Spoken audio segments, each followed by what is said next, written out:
آپ دیکھتے یہ ہیں کہ اس میں کتنی کامیابی حاصل ہوتی ہے یہ پتہ چل جائے گا 2 یا 3 بجٹس میں. مفت بجلی کی جب ہم بات کرتے ہیں تو جموں 200 یونٹ مفت بجلی کی جب آپ بات کرتے ہیں تو ہم یہ بھی دیکھتے ہیں کہ بجلی جو ہے جموں کشمیر میں ساری باہر سے ہم خرید کے لاتے ہیں. تو اس میں نیشنل کانفرنس کیا کرنے والی ہے؟ ایک تو آپ سے جب بڑے سوال کیے جاتے ہیں تو نیشنل کانفرنس یہ کہتی ہے کہ ہمارے پاس کچھ پاورز بھی نہیں ہیں. نہیں ایسی بات نہیں. میں آپ کو بتاتا ہوں اس کا ایک حل ہے.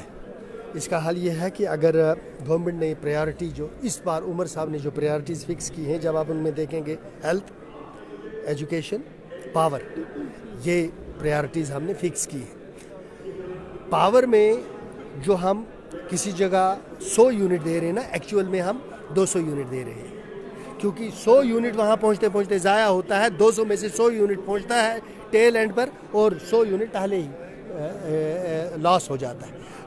جو اگر ہم اس میں کامیاب ہو جاتے ہیں, یہ جو لاسز ہو رہے ہیں نا پاور سیکٹر میں, تو اس کا مطلب یہ ہے جو ہم سبسڈی دے رہے ہیں پر یونٹ, اس سبسڈی جو ہے وہ وہاں سے ہمارے پاس نکل کے آ جائے گی. ہم نے ایکچول پاور اتنا ہی دینا ہے, فیس کم کر دینی ہے, ہمارا بجٹ خسارہ خود بخود پاور سیکٹر میں کم ہو جائے. ہر چیز دیکھیں, اب ہم کہیں کہ پرائیویٹ ہو گئی ہے, بجلی ہے, پانی بھی آئندہ وقت میں ہم پرائیویٹ دیکھیں گے, تو لوگوں کی دن بدن مشکلات میں اضافہ ہوتا جا رہا ہے. ان سمارٹ میٹرز کے لیے نیشنل کانفرنس کیا کرے؟ یہ اس طرح نہیں ہے. یہ جو پانی کے بارے میں ہے یہ اس طرح نہیں ہے. پہلے تو ابھی پانی کا کوئی ایشو نہیں ہے, لیکن آگے چل کے کبھی ہوگا. جو لوگ گھر میں کنیکشن لیتے ہیں پرائیویٹ, ان کو اس لیے لگانا گورنمنٹ کے پاس ایک تھا یہ کہ ان کو وہ لگائیں گے, وہ اس لیے لگانا چاہتے تھے جو گھر لینا چاہتے ہیں. بعد میں وہ اس نل کو بند نہیں کرتے. آپ کے گھر کے اندر نل چل رہا ہے, وہ کھلا ہے, باقی پوائنٹس پہ پانی چلتا ہے, پبلک کے نہیں چلتا ہے. جو پبلک پوائنٹس ہیں ان کی بات نہیں ہو رہی ہے, یہ ہو رہی تھی جن کے گھروں کو پانی جاتا ہے. وہ کتنا پانی استعمال کر سکتے ہیں, وہ اتنا ہی استعمال کر سکتے ہیں جتنا ان کا ایگریمنٹ ہو. اگر کسی ایک پوائنٹ پر آپ 24 گھنٹے پانی چلتا ہے اور باقی گاؤں پیاسا مر رہا ہے, تو یہ کون سا انصاف ہے؟ لیکن اب گورنمنٹ جو ہے اس نے یہ, ہماری گورنمنٹ نے ابھی اس پر کوئی فیصلہ نہیں کیا ہے, لیکن یہ عام آدمی کے لیے نہیں ہے کہ عام آدمی کو پانی کا 50 لیٹر دیں گے اور کہیں گے پیسہ دے دیں. بجلی میں تو میں نے آپ کو ابھی کہا کہ اس میں جو میٹرڈ ایریا ہوں گے ان میں ریلیف ملے گی. جو ہے آگے بی پی ایل. جی, ایک آخری بات کرتے ہیں. نوجوان آپ سے امید میں ہیں کہ نوجوانوں کے مسائل جو ہیں, بہت سارے ہم نوجوان دیکھتے ہیں جو بے روزگار بیٹھے ہیں, فرسٹریشن میں ہیں, انزائٹی کے شکار ہیں, اور ساتھ میں ہی بہت سارے نوجوان ایسے ہیں جن کی شادیاں نہیں ہو رہی ہیں. اور ہم اگر اس وقت ہم ریٹ دیکھیں شادیوں کا تو وہ بہت کم ہے. تو اس کے لیے نوجوان جو ہیں وہ ہمیشہ یہ سوچتے ہیں کہ اسمبلی کا یہ جو سیشن ہے, بجٹ سیشن ہے, اس میں بھی نوجوانوں کی بات کی جائے گی, لیکن ہم نے دیکھا ہے کہ نوجوان مایوس نظر آ رہے ہیں. نوجوانوں کے لیے ایک جو پلان ہونا چاہیے تھا وہ نہیں. نوجوانوں کے لیے پلان ہے, لیکن ہمارے ہاں ایک کلچر ڈیولپ یہ ہو گیا ہے کہ لوگ یہ سمجھتے ہیں کہ جتنے تعلیم یافتہ نوجوان ہیں ان کو سرکاری نوکری ملے گی. اب سرکاری نوکری کی ایک کیپیسٹی ہوتی ہے, ٹھیک ہے, ہم مانتے ہیں, لیکن ہمارے پاس تو انڈسٹریز بھی نہیں ہے نا کہ ہم پرائیویٹ جابز جو ہیں. اسی میں انسینٹیوز کی بات ہو رہی ہے, اس میں انسینٹیوز کی بات ہو رہی ہے. اور شاید آپ نے میری تقریر نہیں سنی, میں نے اس میں یہ کہا کہ ایک اکنامک کمپیکٹ جب تک نہیں ہوگا. اکنامک کمپیکٹ کہتے ہیں کہ جب کسی جگہ کسی کنفلکٹ کی وجہ سے, میں آپ کو سمجھاتا ہوں, جب کسی جگہ کسی کنفلکٹ کی وجہ سے لوگوں کو نقصان ہو جائے, تو اس صورت میں جو ملک ہوتا ہے وہ اس بچے کے ساتھ کھڑا ہو جاتا ہے, اس ریاست کے ساتھ کھڑا ہو جاتا ہے جس نے یہ لاس برداشت کیا ہو. جموں کشمیر نے پچھلے 75 سال کنفلکٹ کی وجہ سے نقصان اٹھایا ہے, بہت بھاری نقصان اٹھایا ہے. اب اکنامک کمپیکٹ کا تقاضا یہ ہے کہ ملک ہمارے ساتھ کھڑا ہو جائے اور ہمارے نوجوانوں کو ہم نے ٹرین کرے, یہاں ان کو انسینٹیوز دے دے. ایک وینچر فنڈ ہم قائم کریں جس میں ہم انویسٹ کریں, ملک انویسٹ کرے, اور اپنے لوگوں کو انڈسٹریل ڈیولپمنٹ کی طرف لے کے جائیں. اور پھر لوگوں کے اندر بھی ایک کلچر ڈیولپ ہو کہ وہ اپنی بنائی ہوئی چیزوں کو استعمال کریں. تو یہ ایک کوہیسو پالیسی بنانی ہوتی ہے جس میں لوگ بھی برابر کے شریک ہوتے ہیں. تو جب تو بھارتیہ جنتا پارٹی بھی دعویٰ کرتی تھی, بھارتیہ جنتا پارٹی کا بھی یہی کہنا تھا کہ ہم روزگار جو ہے فراہم کر رہے ہیں نوجوانوں کو, بہت ساری اسکیمز ہیں اس کے تحت. تو ایسے میں اسٹارٹ اپس کی بات کی جا رہی تھی. یو پی کے لوگ کشمیر میں کیوں مزدوری کرتے ہیں, بہار کے لوگ کشمیر میں کیوں مزدوری کرتے ہیں؟ ہمارے ملک کا سب سے بڑا مسئلہ یہ ہے کہ یہاں جو آبادی ہے اس کے حوالے سے ایونیوز نہیں ہیں. یہاں جس طرح کی تعلیم ہے اس کے حوالے سے ایونیوز نہیں ہیں، اور یہ ایشو صرف حکومت ریلیٹڈ نہیں ہے، یہ ایشوز آپ بھی محسوس کرتی ہوں گی، یہ بھی ہم سب محسوس کرتے ہیں. تو فیوچرسٹک ایک اپروچ کرنی پڑے گی اور لوکل انڈسٹریز کی طرف لوگوں کو جانا پڑے گا، تب جا کر. لاکھوں کی تعداد میں نوجوان ہیں، لاکھوں کی تعداد. آپ سرکاری نوکری سب کو نہیں دے سکتے، لیکن سب کے لیے سٹارٹ اپس بھی نہیں ہیں، تو وہ کیا کریں گے جو بچ جائیں گے؟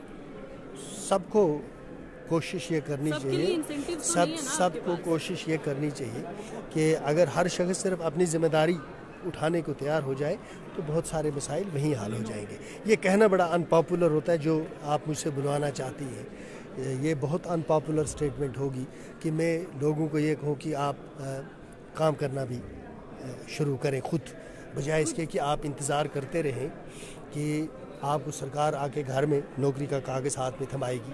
اپنے آپ کو کنزیوم تب تک مت ہونے دیں. بہت ساری سنگاپور جب آزاد ہوا ملیشیا سے، سنگاپور کے پاس اپنا پانی بھی نہیں تھا، اور انہوں نے ملیشیا کی منتیں کی کہ ہمیں آزاد مت کرو، ہم آپ کا حصہ رہنا چاہتے ہیں کیونکہ ہمارے پاس جموں کشمیر کے نوجوانوں کی وہ بھی وہاں بھی جوان تھے، لیکن وہاں سب قوم اکٹھی ہوگی. انہوں نے کہا اب ہم نے سر نہیں جھکانا، ہم نے اپنے لیے خود کھڑا ہونا ہے، اور جب انہوں نے خود کھڑا ہونے کا فیصلہ کر لیا تو سب کھڑا ہو گئے. کبھی آپ میرے ساتھ فرصت سے بیٹھیں اور میں اگر بتاؤں آپ کو تو لوگ وہ کام کریں، لوگوں کو گھر بیٹھے روزگار ملے گا، لیکن لوگ کرنا بھی نہیں چاہتے.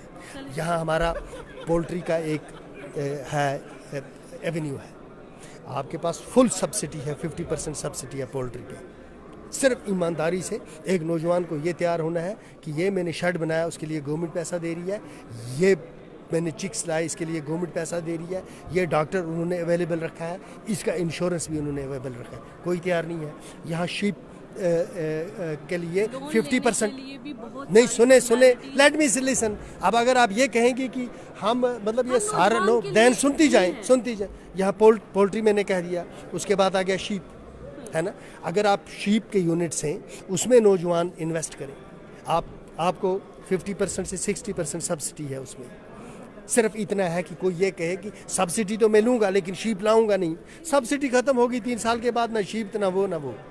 تو جو یہاں پر اسی طرح یہ ڈیری ہے، ہم سارے کا سارا دودھ باہر سے لاتے ہیں، سارا چکن باہر سے لاتے ہیں، سارے انڈے باہر سے لاتے ہیں، سارا میٹ باہر سے آتا ہے. تو آپ کو پتہ ہے یہ ہزاروں کروڑوں کا پیسہ جو ہے یہ باہر جاتا ہے. جو یہاں فروٹ اتارنے والے ہیں وہ باہر سے آتے ہیں، فروٹ پیک کرنے والے باہر سے آتے ہیں، جو ہمارا واضوان ہوتا ہے یہ گوشت کوٹنے والے باہر سے آتے ہیں. تو بہت ساری ایسی چیزیں ہیں جو ہم بھی اپنی لیزینس کی وجہ سے یہ فیس کر رہے ہیں. مطلب آپ کہتے ہیں کہ پڑھا لکھا نوجوان اب کسائی کا کام بھی کر لیں؟ نہیں، یہ بڑی ہی بیہودہ بات آپ نے کی. اس طرح کی بات آپ کو نہیں کرنی چاہیے.